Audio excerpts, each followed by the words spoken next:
Kulshan Chorus.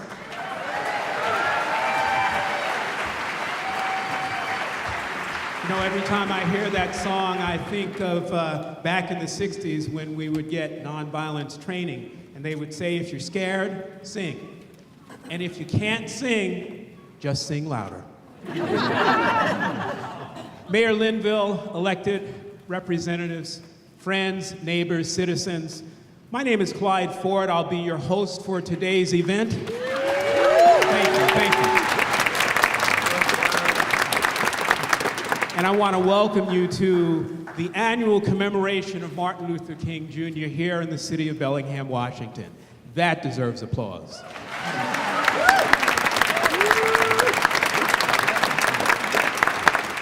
How do you like our new digs?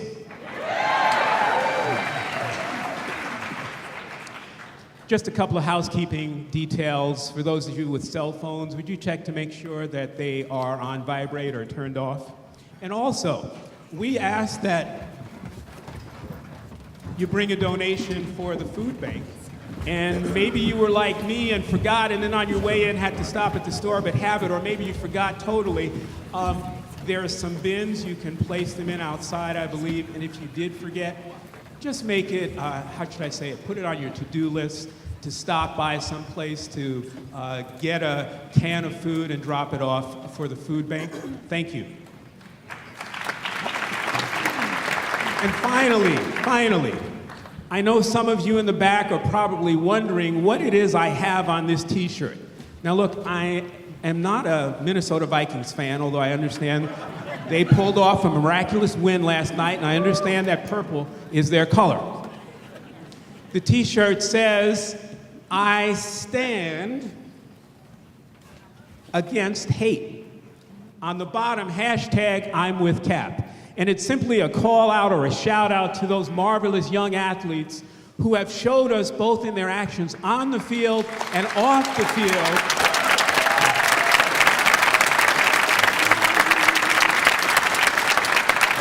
what it means to stand up or to take a knee in the name of social justice. They follow in that marvelous tradition of Muhammad Ali and Tommy Smith and John Carlos as well.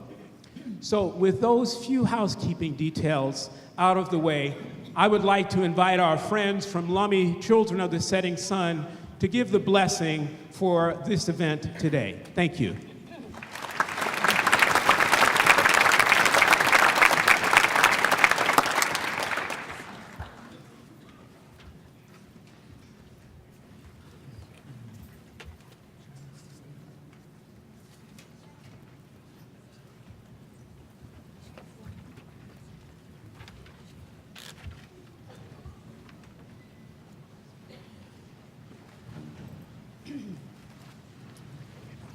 Aitsquile, Siam, Nisjalacha Siam, Quanstanat Senasnat.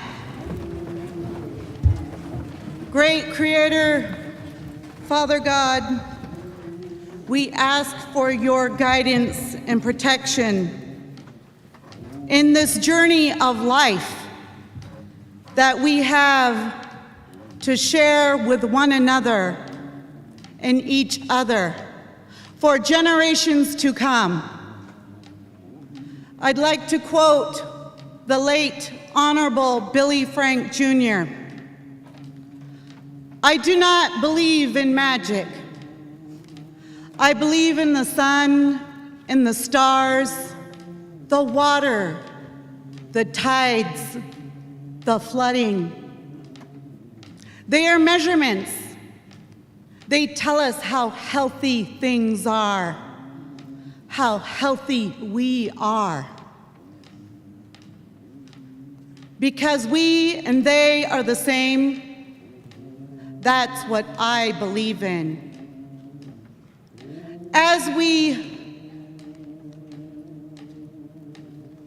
honor a man of dignity, respect, and humility, the late Martin Luther King Jr., we come together through this legacy of social justice and our work together.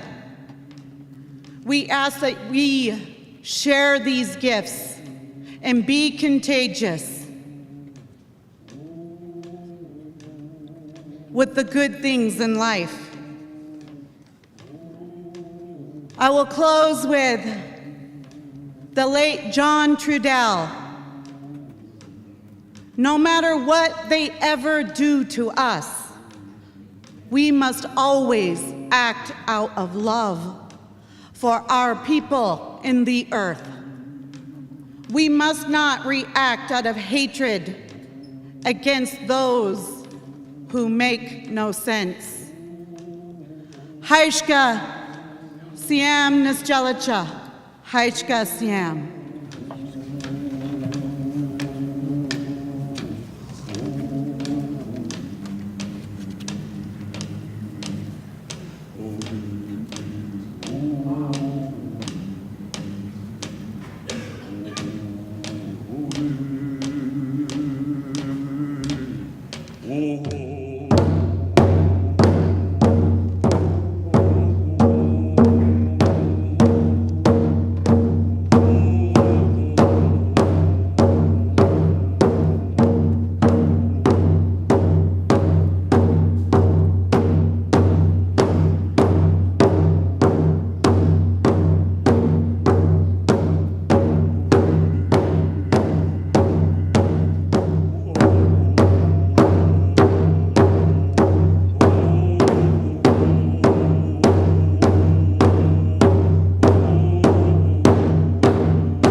Thank you, my friends. Before I introduce the mayor to welcome us here, I'd like to take a moment to honor some other folks who I believe are in the audience.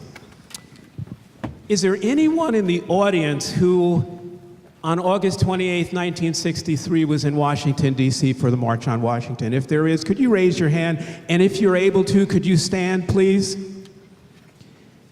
Is there anyone in the audience? Please, hold on. Please, hold on. We'll have a chance to acknowledge these folks. Is there anybody in the audience who, in the years before April 4th, 1968, marched for, sat down for, did a sit-in, did a teach-in in the name of the legacy of Martin King and the movement that he worked? Please raise your hand, and if you can, stand. Please, no applause. Just hold it for a moment, please. Is there anyone in the years before 1968 who taught their students, their children, their family, who believed in, who worked for, who taught their coworkers, who lived the ideals and principles of King and the movement that he represented? Please raise your hands. For all of you who have raised your hands or stood, you are our veterans of hope. And I want to thank you for your service. Thank you.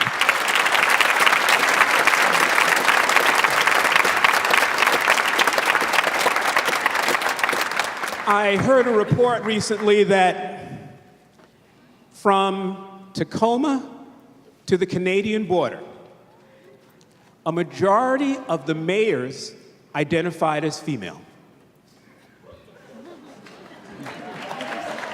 Yeah.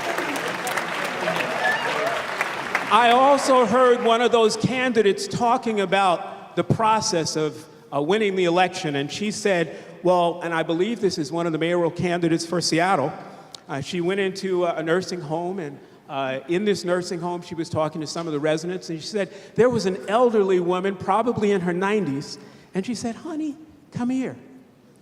And she whispered in her ear, she said, you know we're in trouble. You know the men have screwed up when they have to call on a woman to get things right. And quite frankly, I think we need more women to get things right, not only here between Tacoma and the Canadian border, but in Washington, D.C. as well.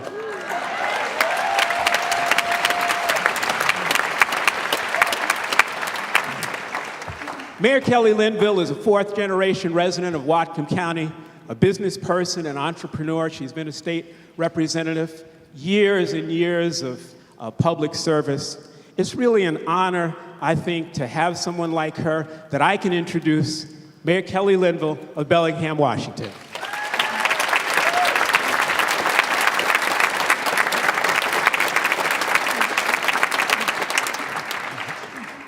Well, and actually, one of the things I did almost the longest, which is be a speech therapist for the Bellingham School District, I'm really proud of. That was my first job, and I loved it. Thank you all for being here today. I am so happy we have this venue so that you can have a seat.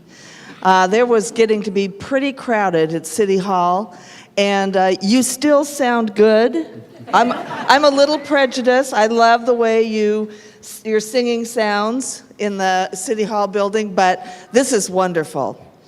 I'm here just to welcome you here today and to talk about a man that I admire very much. I gave the commencement exercise for the winter graduation at WWU a few weeks ago, and I actually quoted several people that influenced my life, and Dr. Martin Luther King Jr. was one of them. But right now I'm going to quote my mother. My mother passed away about 10 months ago, and I learned a lot of things from her. But I had to interpret them as I got older because she was from another generation. So one of the things my mother said was, if you don't have anything nice to say, don't say anything. I believed that for a while. In fact, when I was first running for mayor, I had one of the questions that one of the groups asked me at a forum was, aren't you too nice to be the mayor? And I said, well, you can always speak truth in a kind voice. So that's how I started to interpret the word nice as I entered my political career. If you don't have anything true to say, don't say anything. And I think that that would serve us all well, and it certainly was what Dr. King practiced. He didn't go out in the streets with weapons, he went out with words. He had thoughts and actions and ideals, and he set the bar really high for all of us to understand the one truth that I believe more than anything else, that all men and women are created equal.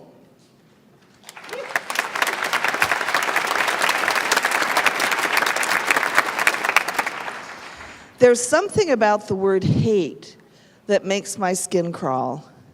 My mother also told me, you don't hate anything. It's not your favorite. And I have a lot of things that are going on in our country right now that aren't my favorite. But I have to say that the love that I feel in the city of Bellingham, the honor that makes me so humbled to be your mayor, is something that I feel wonderful about. And every time I start getting that itchy feeling about this is not right, and not only is it not right, it's awful, I remember that things change locally. And I look out over everybody that's here today, that you've taken your time to come here and honor a man that I admire so much, and I know we all do, that it demonstrates the kind of community Bellingham is, and the kind of people that live here, and the kind of caring that doesn't just stop at your own door, but it walks out the door and it helps others. So, Dr. King, wherever you are, I think I know, but Dr. King, wherever you are, thank you for being a leader for our community, a leader for our country, and a leader for our world. And we have wonderful, inspirational speakers that are only going to make us feel better about honoring him today. Thank you.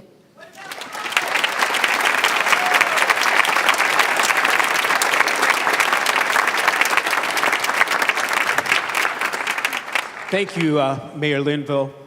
There are so many people that I would like to thank for making today's event happen. In particular, I'd like to thank the City of Bellingham, Washington, the Northwest Central Washington Labor Council, the Ralph Monroe Institute for Civic Education, the Community Food Co-op, who are the sponsors of this event.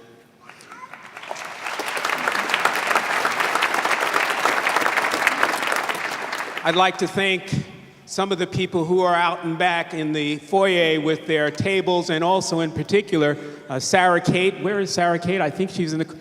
She's got those marvelous photographs, and I just want to mention a little bit, if you haven't taken the time to see those photographs in the foyer, this is a project that Sarah Kate was involved with, helped to create in Central Europe, where she gave refugees cameras in order for them to document their experience. And these are just marvelous photographs of who the immigrants, who refugees really are, and I hope you get a chance to look at them.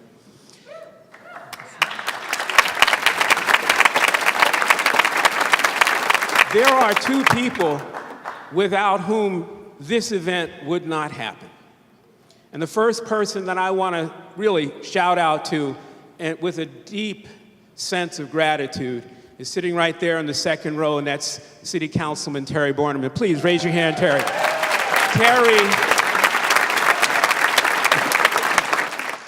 Terry held this event when some of us felt like we weren't going to have it anymore.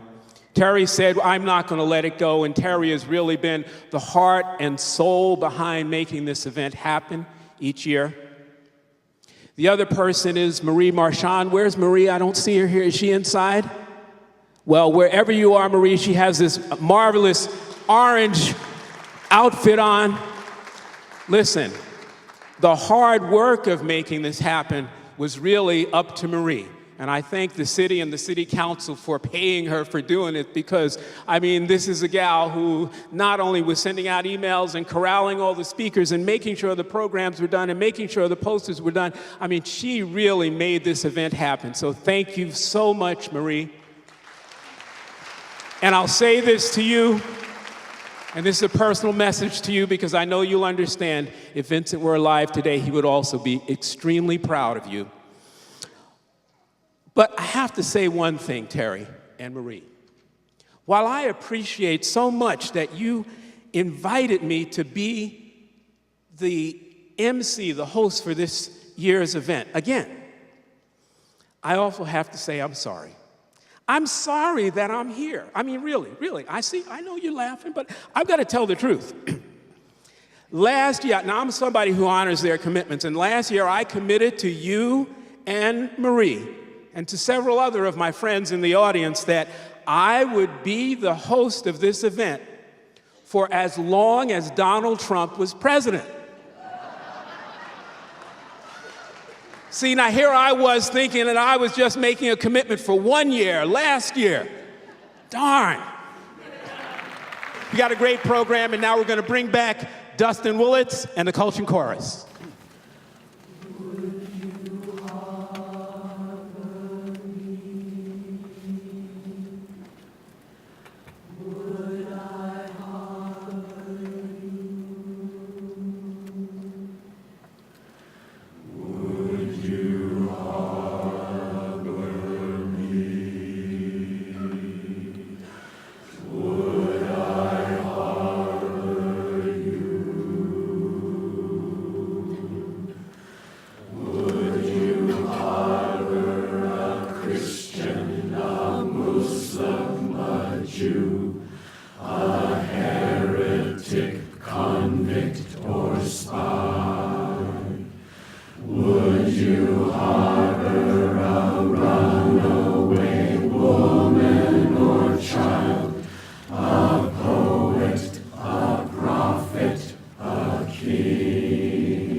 fugitive or a slave, would you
Thank you, Dustin, and the chorus. You know, once again, I want to thank you for being here, in particular for braving those in our community who offer discouragement and disparagement and lay false claim to the legacy of Martin King.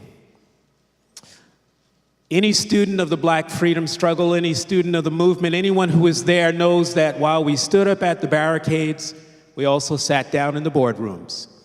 And while we picketed lunch counters and corporations, we also made our case to city councils and courtrooms.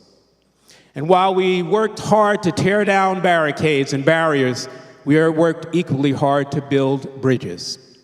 King and his advisors were, if nothing, brilliant social and political tacticians who understood that protest, for protest's sake, would never bring about change, who understood that change comes from communication.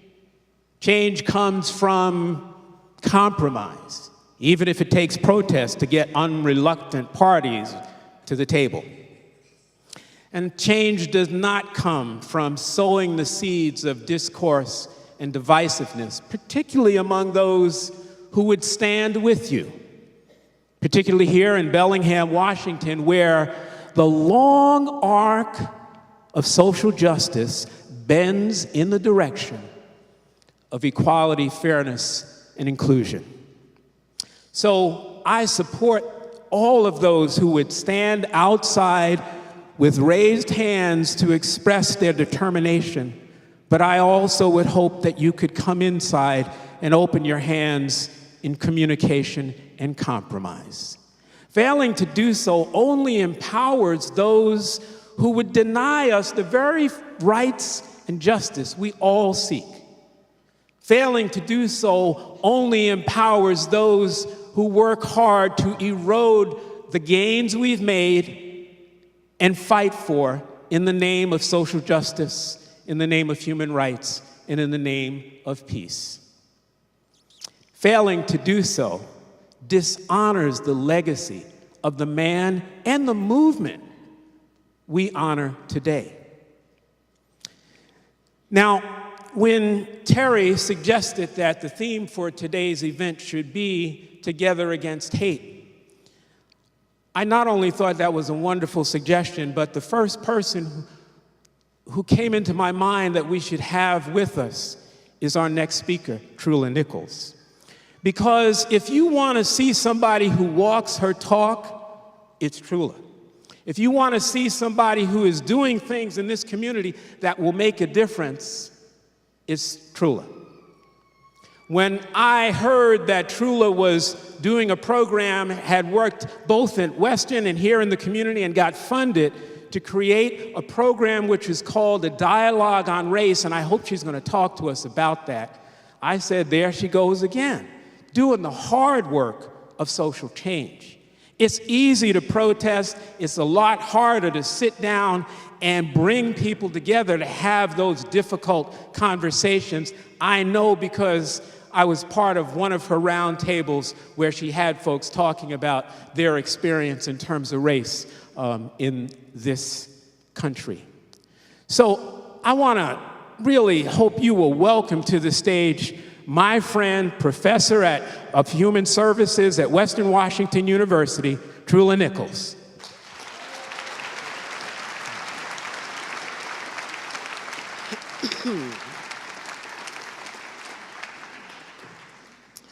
Thank you, Clyde.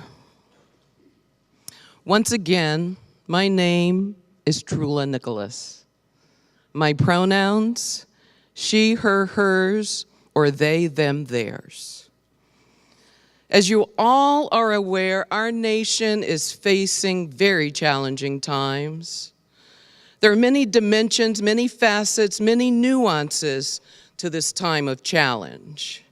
And I do not want to diminish the importance of any nuance, dimension, or facet that is being experienced by individuals in our communities, but I do want to focus on one aspect of today's challenge, and that is how fear is being used.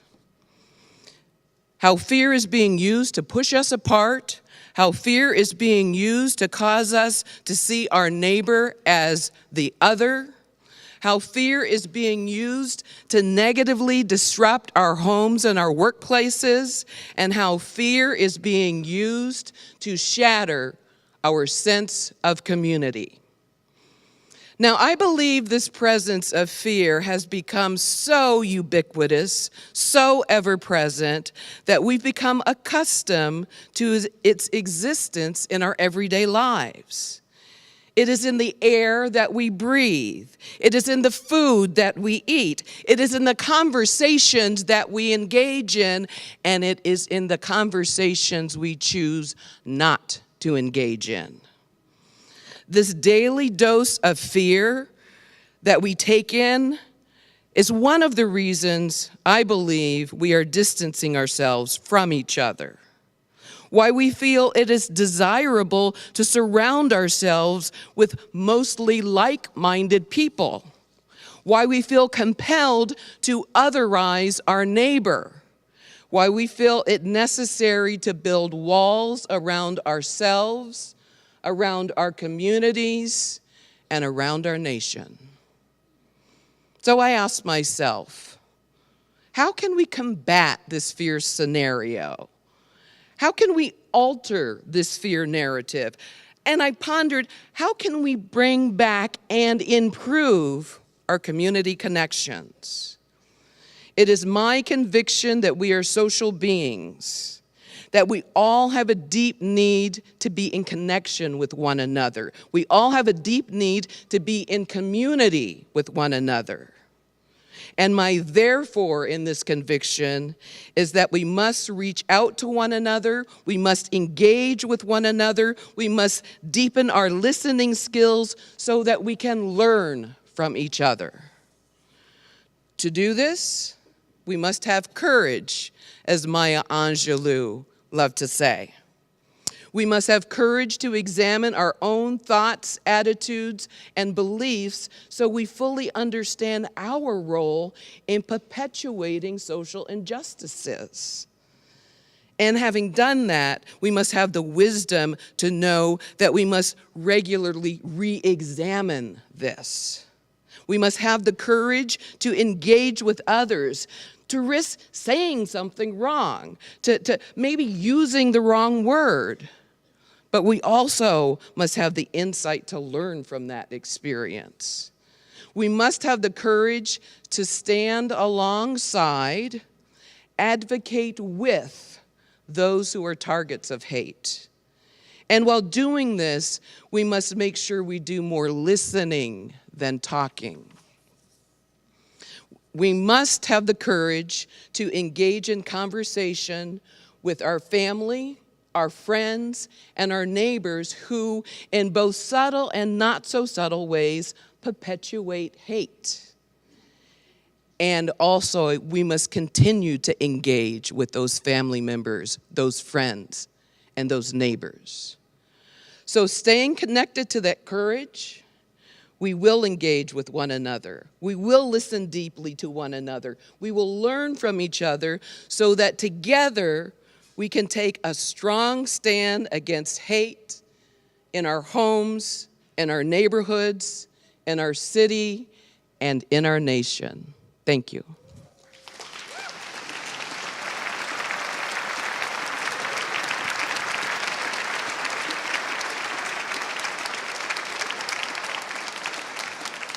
You see what I mean? If you want to talk about somebody who's doing the hard work of social change, talk to Trula.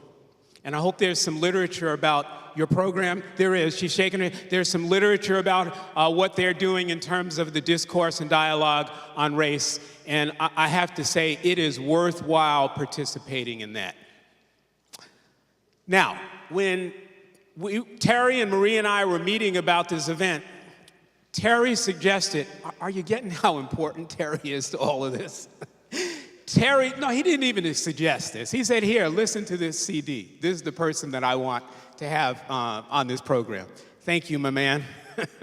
And I did. I listened to it, and it was a CD of Meghan Yates, and wow, I got why Terry wanted her to be here. not only is her voice wonderful, but her message is really both heartfelt, timely, and powerful. And so I hope you welcome to the stage Meghan Yates.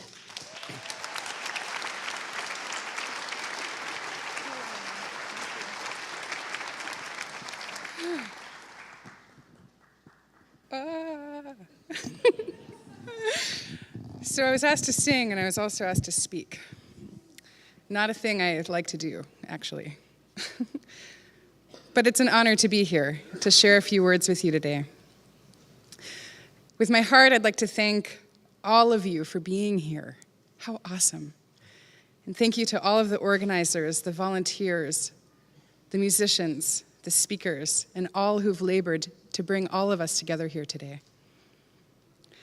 I had originally outlined some words about the importance of community, of right relationship and kindness, compassion, and that being together against hate is both in what we are doing today in public assembly, and also that our solidarity cannot end there. Being together against hate is also about how we are when we are not seen, in our subtlest forms of action, how we are in the grocery store, how we are when we're making love, how we are when we're making food, making beds, the thoughts that arise when we are with someone or some folk who are, by all surface appearance, standing together in hate. How are we then? That was my original outline. But standing before you today, a few days after Trump yet again used his platform of power to promote hate, I'm acutely aware of the reality of many of our neighbors, a reality my parents and grandparents lived in. My mother is of the Mi'kmaq Nation of the Northeast, and her mother immigrated here to the US to escape the residential schools. A not very successful story, I might add, but that one is for another day. And my father and his siblings and my grandmother all came off of a boat from Central American islands. And I turned out pale, how hilarious. I'm so in between. My reality is very different than my parents and my grandparents in very significant ways. But I'm left with a call to discern the quality of how we can show up as allies, as friends for those who are targets of hate. How can we take this opportunity in this moment while the hatred that has been festering in this country for many generations is exposed and possibly vulnerable? How can we generate enough energy to transform this world to, as Charles Eisenstein says in the title of his book, the more beautiful world our hearts know is possible? Martin Luther King Jr. said these words, "Darkness cannot drive out darkness, only light can do that. Hate cannot drive out hate, only love can do that." Are these words true? Are they true for you? And if yes, what are you willing to do? What are we willing to do for the breadth and depth of love needed to transform and drive out the hate? I don't have the answer, but I think that there's a key in the name of this event, the word together. If we are to move together in wellness towards a more generative, sustainable future, we must rise fully intact. We must find sources of inner nourishment that we can sustain in our work without burnout, apathy, or being consumed by rage, which I might say that last part's very hard lately. If we are to truly be together, it will serve us to recognize that in nearly every moment we are teaching and influencing, that our potency as change makers, as human, is in the smallest of small moments, because we are not just activists when we can be congratulated for our work. Our work is also in our relationships, how we are with our families, with ourselves, how we respond to the telemarketer who calls during dinner. How are we as allies for the people coming here seeking asylum, opportunity, and with a dream for a better life? And how are we with the folks that rally against what we stand for? If Martin Luther King's words are true, our hatred of the hate will only fuel what we don't want. And the love required to courageously and truly show up and create the world our hearts know is possible isn't cheap. It will cost something. It requires our constant presence and self-awareness. It demands of us compassion and understanding. It wants our anger to fuel action. It wants our softness too. It requests of us to live in our hearts. It beseeches of us self-care and the tenderest care for others, all others. This kind of love is the love that bestows hope, a vision of the future that we trust will happen. Are we willing? Are we ready? I'm going to invite us collectively, for the sake of nourishment, in our feistiness, maybe right now. Maybe you're feeling feisty. I feel feisty. I'm in front of a mic. Just for the sake of the resonance of community, are you willing to take a few breaths in and out together? Okay. All right. Let's prepare and center for a moment. And I invite us to inhale and exhale. And again.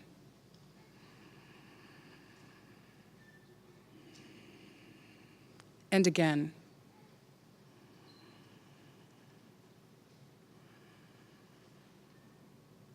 And now that we've lined up in a quiet way, I'm going to invite you to sing. So some of you know this song, and I invite you to sing. And for the first time in my life, I'm backed by a choir. Dreams do come true, even if you don't know they're about to happen. So your line will become clear. I'm going to raise my hands. The race is not nearly done. Lift high the smallest one. My joy has only just begun. Lift high the smallest one.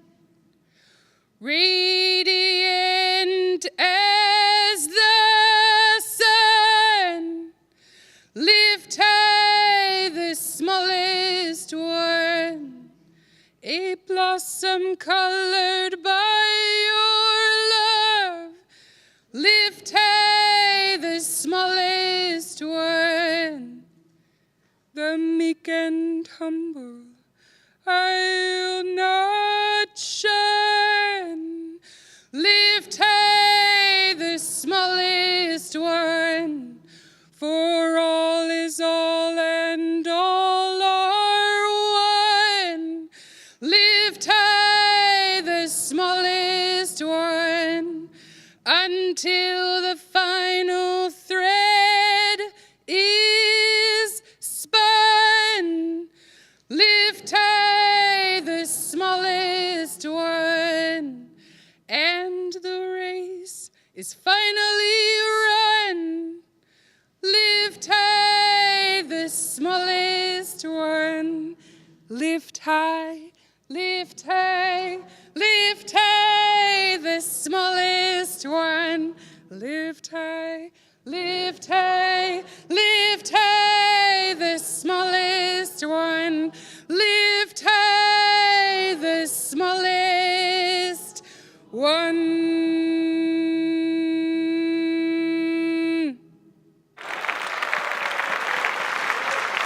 Thank you.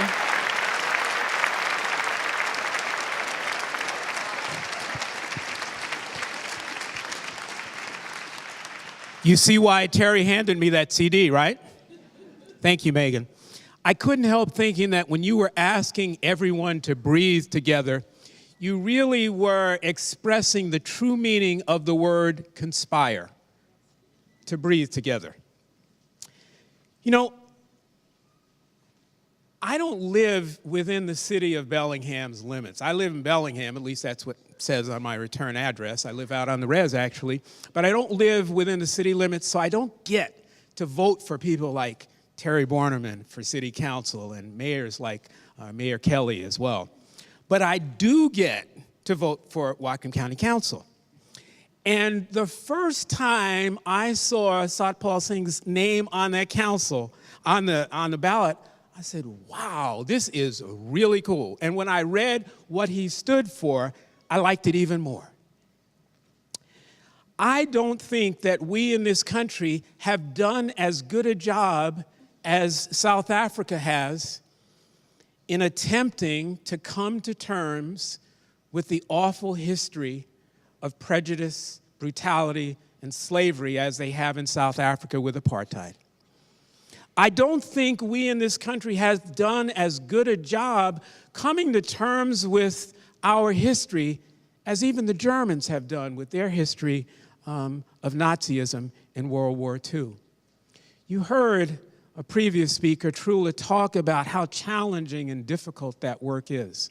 Well, look, in Whatcom County here, we don't always have, when we look back, the best of a history as either. What was done to our Native brothers and sisters, what were done to Sikhs and Chinese and African Americans in our history, those aren't the prettiest moments. And the one thing that is true about past trauma is it doesn't just go away because time moves on. Something needs to be done to acknowledge, recognize, have the conversations about it, and then you can get into the process of letting it go. You can't just sweep it under the rug and say, it happened so long ago, we don't have to worry about it now. I think our next speaker recognizes that. I think our next speaker is actively taking some steps to help all of us come to terms to reconcile some of the trauma that is in the past of this beautiful part of the country that we live in. I love the idea of a peace and reconciliation arch. And I look forward to being present when that arch goes up. And I also look forward to hearing from Satpal Sidhu more about the work that he does on behalf of peace, social justice, and reconciliation. Please welcome Satpal Sidhu. Thank you, sir. Thank you very much.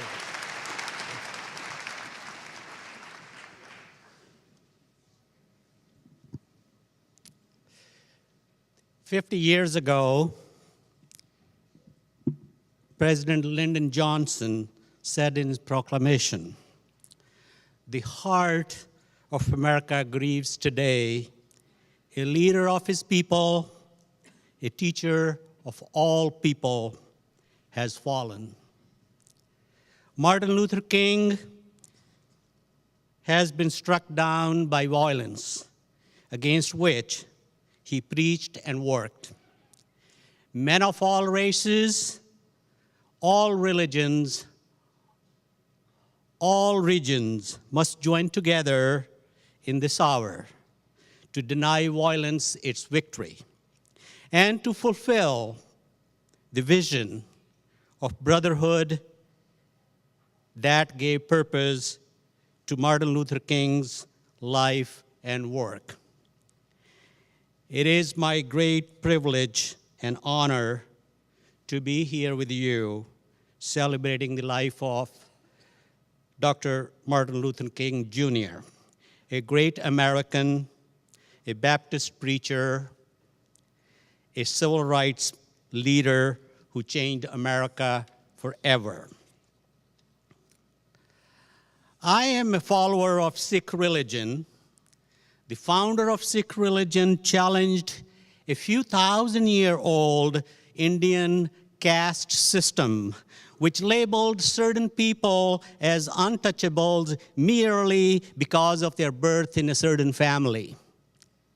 The very basic tenet of Sikhism is equality of all mankind. I feel very fortunate growing up with this value, and I urge you to read the Sikh prayer from 15th century on equality of mankind. Today, America is marking MLK Day as a solemn occasion to celebrate diversity and love and equality for all.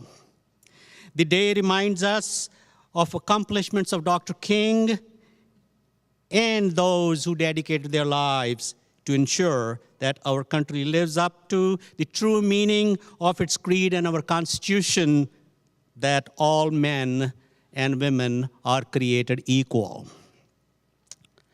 As I started to write my speech a few days back, I was intrigued to examine if America has made any progress. And let me share some facts with you, and you be the judge. A century ago, Mr. Albert Johnson, a U.S. representative from Washington State, testifying before U.S. Congress in 1913, said, and I quote, "We have kept Hindus from crowding into Western Washington with greatest difficulty, almost riots at times. The state of Washington is not going to stand by and see its area filled with Hindus, Japanese, and Chinese without a protest.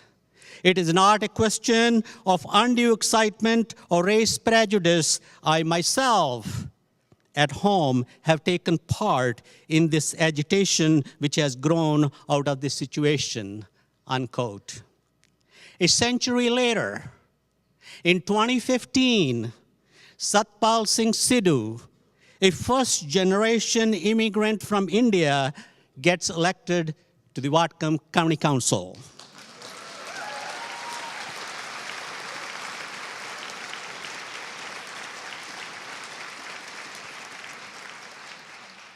The first ever Sikh elected to any county council in whole United States.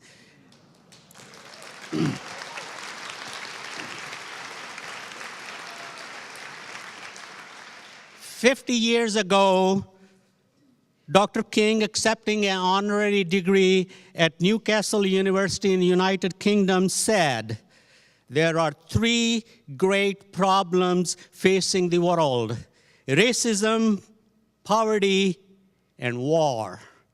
Racism, he said, is the colored man's burden and white man's shame. It may be true that law cannot make another person love me, but it can restrain him from lynching me. 50 years later, we have three problems facing America: racism, poverty, and war.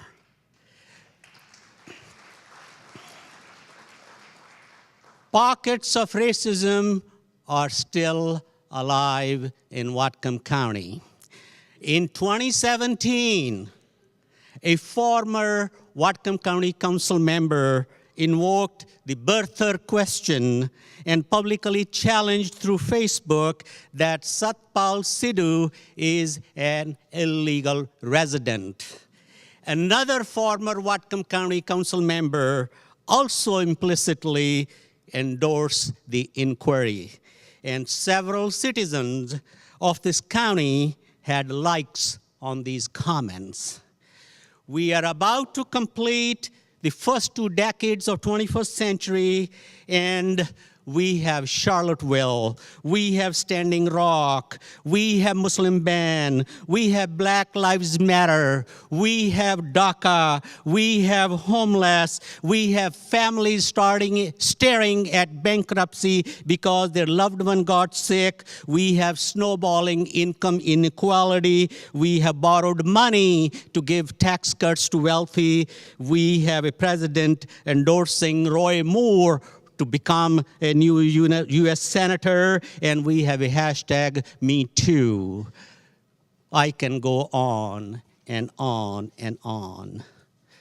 Just last week, our president showcased his version of American greatness in the Oval Office. Indeed, we have chosen our priorities as a nation. Dr. King had unequivocal faith in nonviolence and righteousness of his cause. He was inspired by Mahatma Gandhi for successful use of most powerful but simple weapon we all have, a nonviolent, non-cooperation movement against British Empire.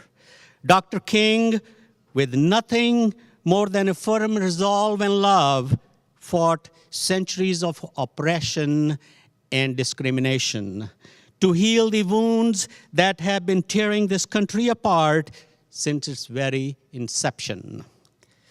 50 years ago, Dr. King said, The money promised by Congress for President Johnson's war on poverty was poured into the killing fields of Vietnam.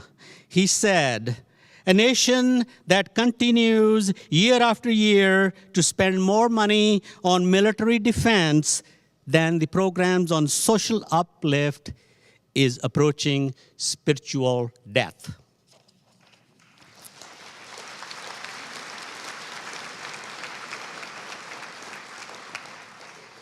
"50 years later, we spend $700 billion annually on our military, while we overlook millions of Americans for their poverty, homelessness, racial violence, opioid crisis, gun violence, DACA, and children without medical insurance.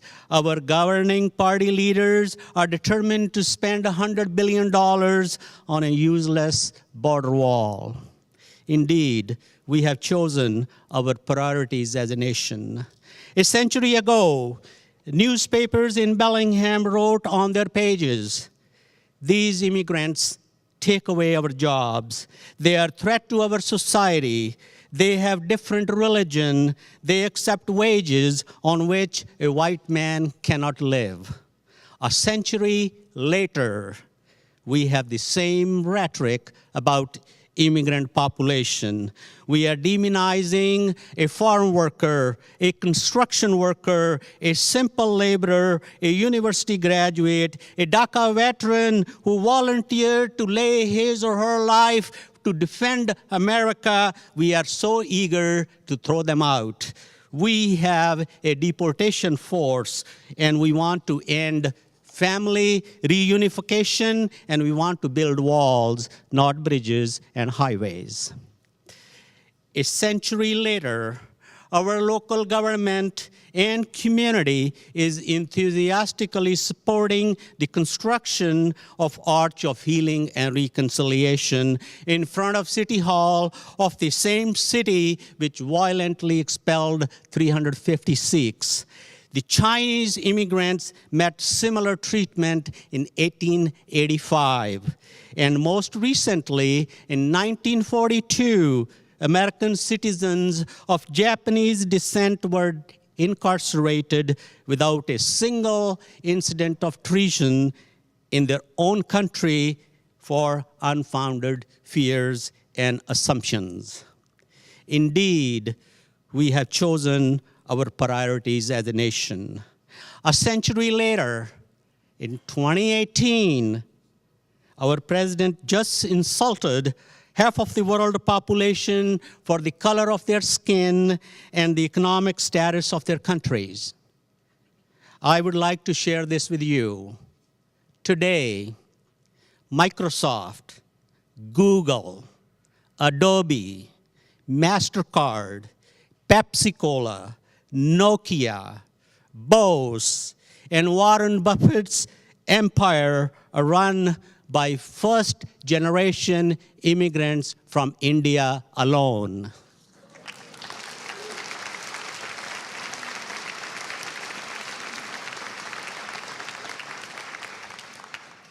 %40 of our Fortune 500 companies are founded by immigrants and their children. These immigrant founders generate 40% of total annual revenue of all Fortune 500 companies. Let me tell you, the total foreign-born population in the United States is under 11%, and they contribute more than 30% to our economy. However, the hate-mongering goes on shamelessly. There are millions of first-generation immigrants in the United States from all over the world who are serving this nation at all levels and contributing to our well-being as doctors, as professors, scientists, engineers, computer experts, factory workers, farm workers, construction workers, household helpers, truck drivers, taxi drivers, fast food workers, and many, many more roles in our society. I suggest you go home today and search Google for foreign-born founders and CEOs of American Fortune 500 companies. You will be surprised. Indeed, we have chosen our priorities as a nation. We Americans, as free people from the home of the brave, must do more to organize the resistance to desecration of fundamental American values.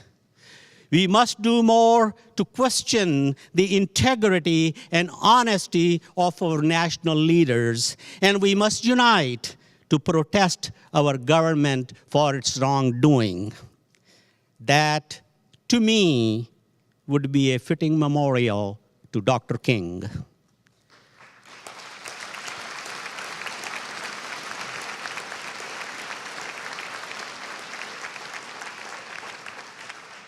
Like Meghan said, Dr. King's words, darkness cannot drive the darkness, only light can do that. Hate cannot drive out hate, only love can do that.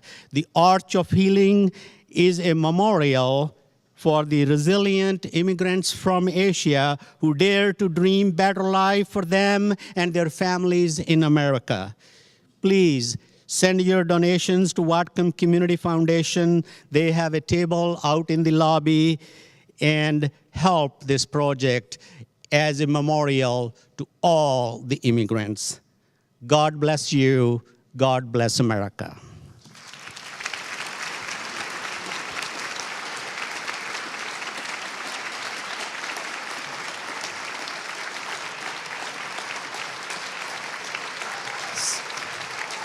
Satpal, before...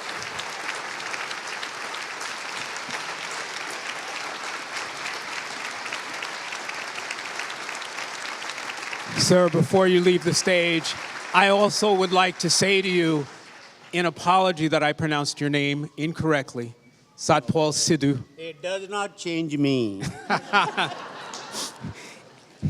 Thank you very much.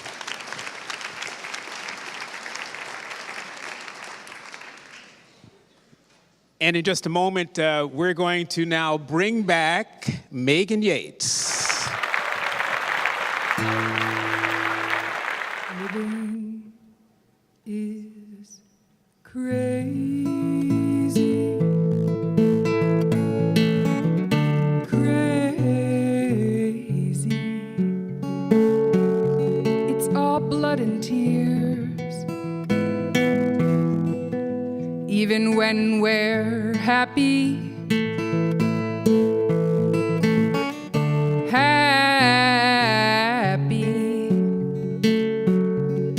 it's hard to know which end is up. But I'll take it.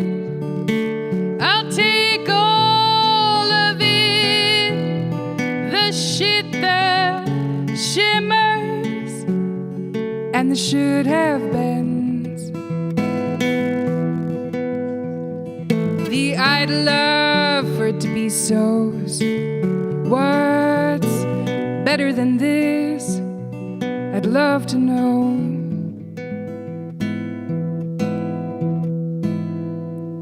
I left home at 17.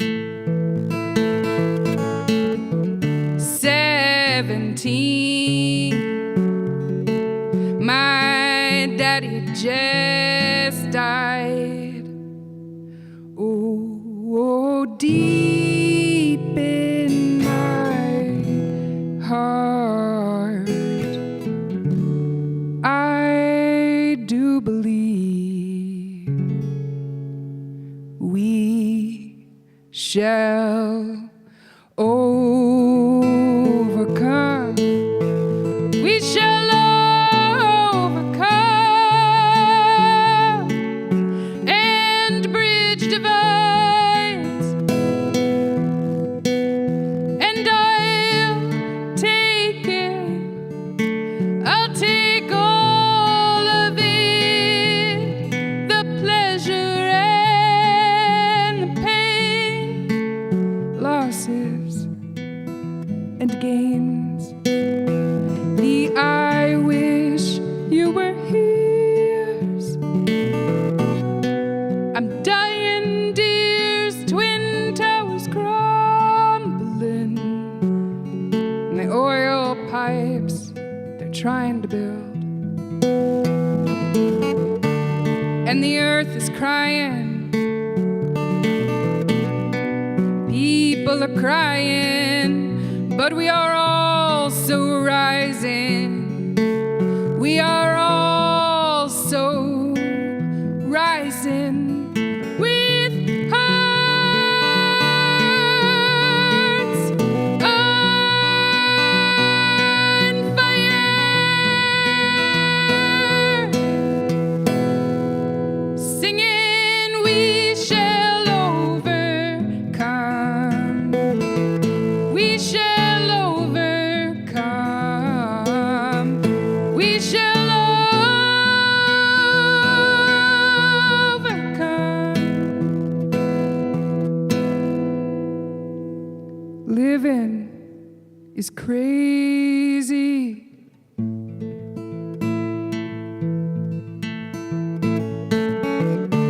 Crazy.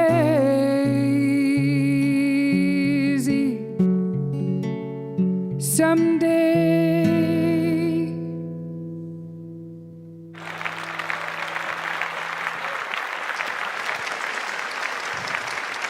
Let's hear it for Meghan.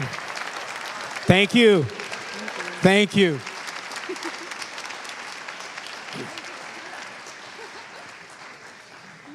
You know, right from the beginning, the first event, the Kulshan Chorus has been such an integral part of our Martin Luther King Jr. Day event. First, it was the opportunity to work with Roger Griffith, and now to work with Dustin Willetts. It's just been a pleasure. And so I know Dustin wants to say a few things before this next song. Thank you so much for being a part of this. Thank you all for being here.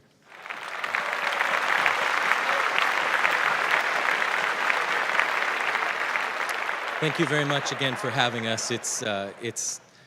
There's nothing like being in a room full of people, like-minded people, that to affirm and to sort of fill you up. There's a lot in this world, and there's a lot on social media and regular media that divides and is exhausting. So it's my hope that the music that you hear, the words that you hear, the hearts of people that you hear, it fills you up this afternoon and enables you to go and be strong for another day or week. In May, we have a concert that we are putting together that speaks to another aspect of standing up against hate. And this next song is one that we are working on for that, and we'd like to share with you. And if you don't mind, I would just love to read the words. And the women are actually going to sing this. The aspect of hate that we will be speaking out against is that against women, and the inequality. The word inequality doesn't even completely engulf the aspects of what we'll be talking about and singing about. I hope you're able to join us for that. But hear these words. My roots are earth, muddy river and honeysuckle. My roots are earth, muddy river and honeysuckle. Sturdy and rigid like farmhouse planks, I shared a sisterhood with the amber grasses. My dreams climbed endlessly like the kudzu in July. No fear in sight. My dreams climbed endlessly, no fear in sight. In nature, in naive youth, all the forest was possible. All the pasture was my own. My mother told me I was beautiful. And I believed her then. Why shouldn't I? There is no doubt in a pond. Insecurity does not grow in a meadow. It will not sprout beneath the southern pines.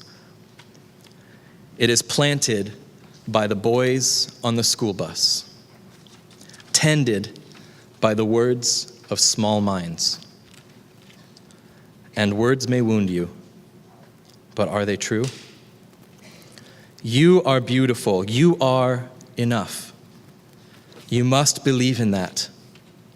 Believe the truth. My roots are earth, muddy river, and honeysuckle. My roots are beautiful. My roots are strong.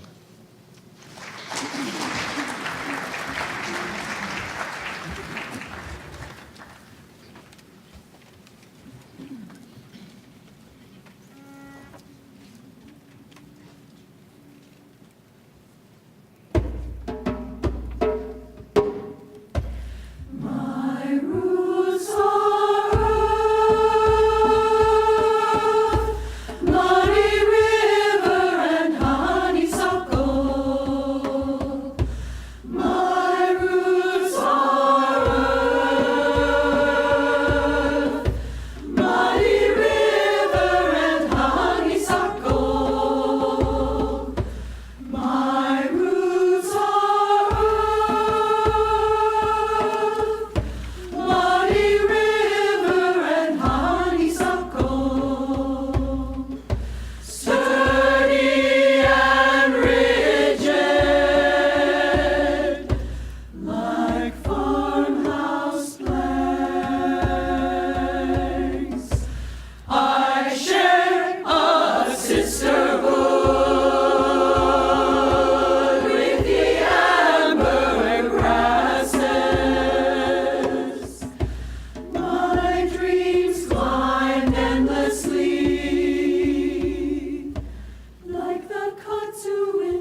were some words of a poet in 1938, a poet that Martin King loved, Langston Hughes, who said it probably more eloquently than anyone, whose words written then still ring true today. In his poem, Let America Be America Again. Let America be America again. Let it be the dream it used to be. Let it be the pioneer on the plain seeking a home where he himself is free. America never was America to me. Let America be the dream the dreamers dreamed. Let it be that great strong land of love where never kings connive nor tyrants scheme, that anyone be crushed by those above. It never was America to me. Oh, let my land be a land where liberty is crowned with no false patriotic wreath, but opportunity is real and life is free and equality is in the air we breathe. There's never been equality for me nor freedom in the homeland of the free. Say, who are you who mumbles in the dark? And who are you that draws your veil across the stars? I am the poor white, fooled and pulled apart. I am the Negro bearing slavery's scars. I am the red man driven from the land. I am the immigrant clutching the hope I seek and finding only that same old stupid plan of dog eat dog, of mighty crush the weak. I am the young man full of strength and hope, yet tangled in that ancient chain of power, profit, gain, of grab the land, of grab the gold, of grab the ways of satisfying need, of work the men, of take the pay, of owning everything for one's own greed. I am the farmer, bondsman to the soil. I am the worker sold to the machine. I am the Negro servant to you all. I am the people, humble, hungry, mean. Hungry yet today, despite the dream, beaten yet today.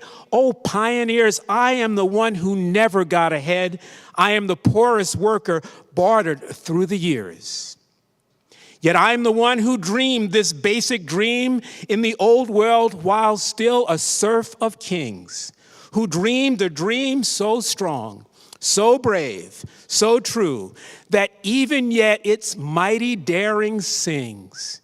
In every brick and stone, in every furrow turned, that's made America the land it has become.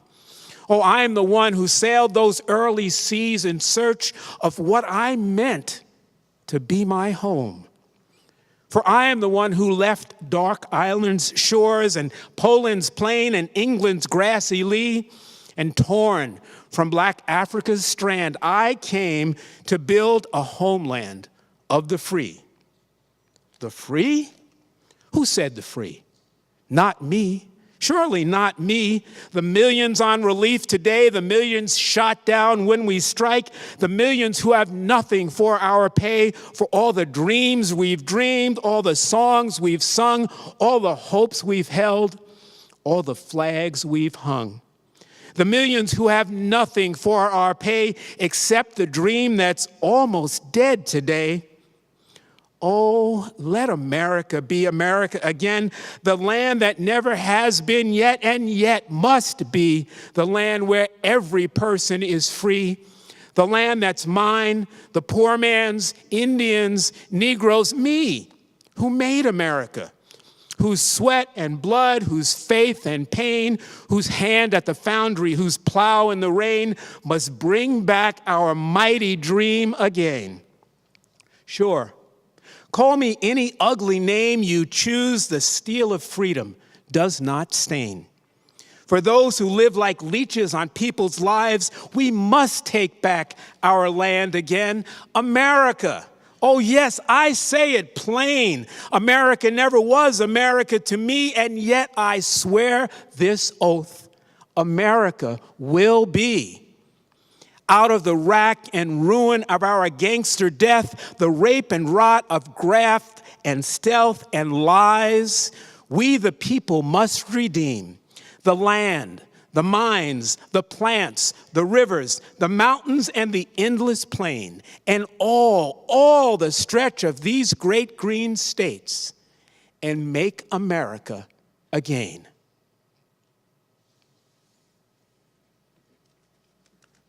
Thank you.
Again, thank you, Dustin.